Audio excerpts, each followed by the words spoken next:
Hello दोस्तों, आप देख रहे हैं वॉइस ऑफ अमेठी। मैं हूं संपादक doctor Brajesh Kumar Upadhyay, voice of Amethi. गांव की बात कार्यक्रम में आपका स्वागत है।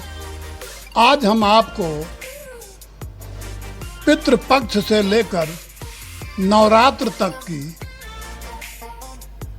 इस देवी महोत्सव पर चर्चा करते हुए देवी शक्तियों के बारे में बताएंगे। आप हमारे वीडियो को लाइक करते रहिए, सब्सक्राइब करते रहिए, देखते रहिए अंत तक। सब कुछ आपको मैं बारी बारी बतलाऊंगा।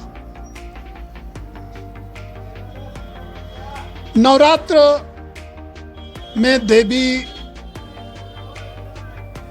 की पूजा अर्चा की विधि विधा व्यवस्था है और यह नवरात्र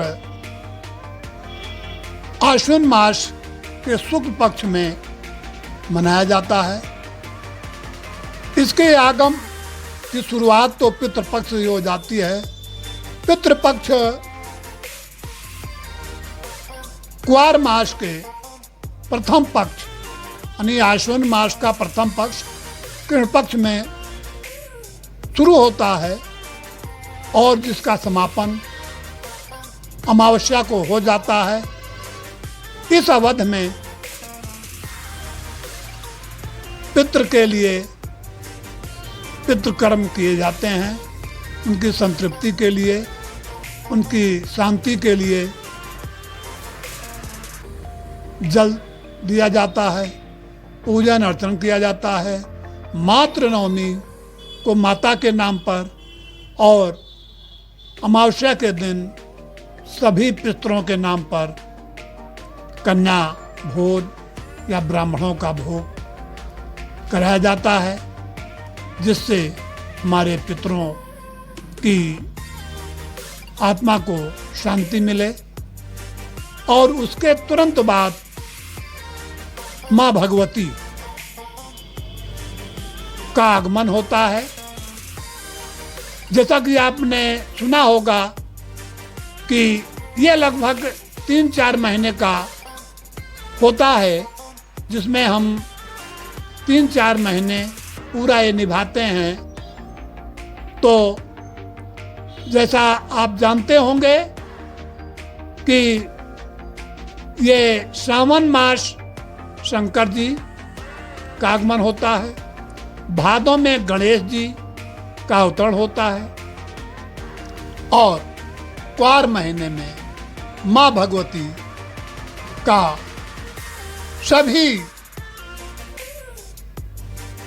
देवी मंदिरों से लेकर के गांव गलियारों तक उनकी पूजा अर्चा होती है।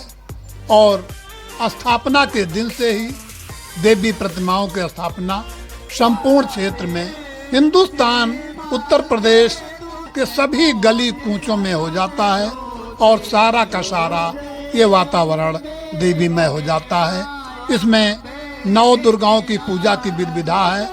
शैलपुत्री से लेकर के अंतिम सिद्धात्री तक की पूजा की विधि विधा व्यवस्था क्षेत्र के नर नारी और बच्चे करते हैं। देवी मंदिरों पे भारी संख्या में लोग अपनी हाजिरी लगाते हैं और वहाँ हवन पूजन कर अपनी मन्नतें मांगते हैं। और इतना ही नहीं, गांव गली कूचों में देवी के जयकारों से सारा वातावरण गुंजायमान होता है और देवी के लिए कन्या भोज और ब्राह्मणों का भोज कराए जाने की परंपरा निभाई जाती है। ये सब पूरा आप नवरात्र से शुरू हुआ और पूर्णिमा तक चलता है। ये पूर्णिमा का अंतिम समय माँ भगवती के महोत्सव का होता है, जब संपूर्ण क्षेत्र के, संपूर्ण जनपद के, संपूर्ण प्रदेश के और संपूर्ण राष्ट्र की दुर्गा प्रतिमाओं का विसर्जन उनके जो गंगा प्रवाहित हो रही है उनके क्षेत्र में वहाँ किया जाता है। अमेठी जनपद के संपूर्ण जनपद के जो गांवों से लेकर कस्बों में जो मूर्तियां स्थापित की गई थी, पुलिस प्रशासन की भारी व्यवस्था के बीच इन सभी प्रतिमाओं का देर शाम शनिवार को गोमती नदी में और सई नदी में और इस तरीके से अलग अलग स्थानों में सभी देवी प्रतिमाएं प्रवाहित कर दी गईं और माँ भगवती की पूजन अर्चन अर्चना का ये महोत्सव देर रात समाप्त हो गया। अब उनकी पूजन के बाद सभी पूरे क्षेत्र में धन धान्य और लक्ष्मी का आगमन शुरू हो गया है। किसानों के घर में उड़द, मूंग, मक्का, ज्वार, बाजरा से लेकर के धन धान से उनका घर भरने वाला है। सब अगेती खेती करने वाले किसानों के घर धान की फसल कट रही है, उनके घर में धान पहुंच रहा है। तो धन धान से पूरा क्षेत्र अब खुशहाल हो रहा है, परिपूर्ण हो रहा है। इन्हीं शब्दों के साथ हम माँ भगवती को प्रणाम करते हुए आप सबको माँ भगवती के बारे में जानकारी दिया। जय हिंद।